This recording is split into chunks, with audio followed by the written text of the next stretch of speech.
বসন্ত আর গ্রীষ্মের এই সন্ধিক্ষণে প্রকৃতি যেন আপন রঙে শহরকে সাজিয়ে তোলে।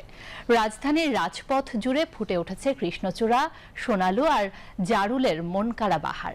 প্রকৃতির এই রঙিন আয়োজন শুধু দৃষ্টিনন্দনই নয়, হৃদয়কেও ছুঁয়ে যায়। বিস্তারিত মেহেদী আল আমিনের ক্যামেরায় শবনাজ স্মৃতির প্রতিবেদনে।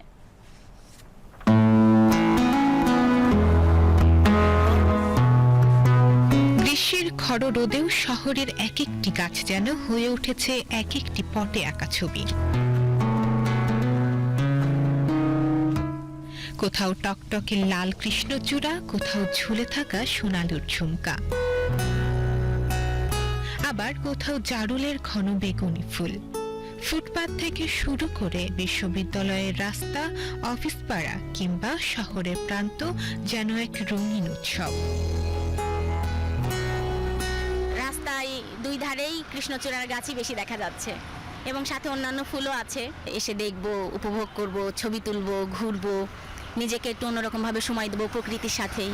তো নতুন আলোয় আবার রঙিত হয়েছে আমাদের সমাজটা, আর তার পাশাপাশি আছে ফুলগুলোও। তো এই জন্য মূলত আসা। সাধারণ ফুল, সেই ফুলগুলো আমরা দেখতে চলে যাই ফ্রেন্ডরা মিলে। এটা আসলে একটা কি বলবো, অন্যরকম একটা ভালো লাগে আর কি। শহরের জলবায়ু ও মাটির গুণগত বৈচিত্র্যই এই তিনটি গাছকে সুস্থভাবে বেড়ে ওঠার সুযোগ দিয়েছে।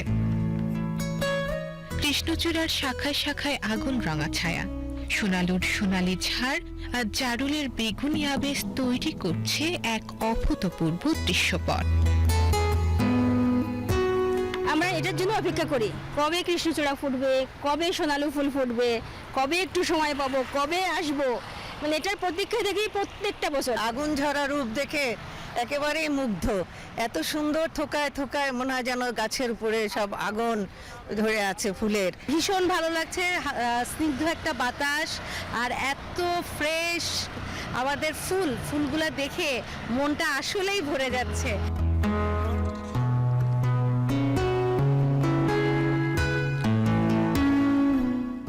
সামাজিক যোগাযোগ মাধ্যমেও ছড়িয়ে পড়েছে ফুলের ছবির বন্যা। এই রঙিন শহর, যান্ত্রিকতায় ডুবে থাকা নগর কখনো প্রাণহীন। ফুল ফোটে, ঝরে, তবু রেখে যায় স্মৃতির গন্ধ। শহরের পথে পথে সে স্মৃতির রং ছড়িয়ে দিচ্ছে কৃষ্ণচূড়া, সোনালু আর জারুল। গ্রীষ্মের তাপদাহ থাকলেও ফুলের এই রঙিন উৎসব ঢাকাবাসীর চোখে এনে দিচ্ছে প্রশান্তি। প্রকৃতি যেন রঙে রঙে জানান দিচ্ছে রূপ আর ভালোবাসা একসাথে বাঁচে ফুলে ফুলে। শবনাজ স্মৃতি, বিটিভি নিউজ, ঢাকা।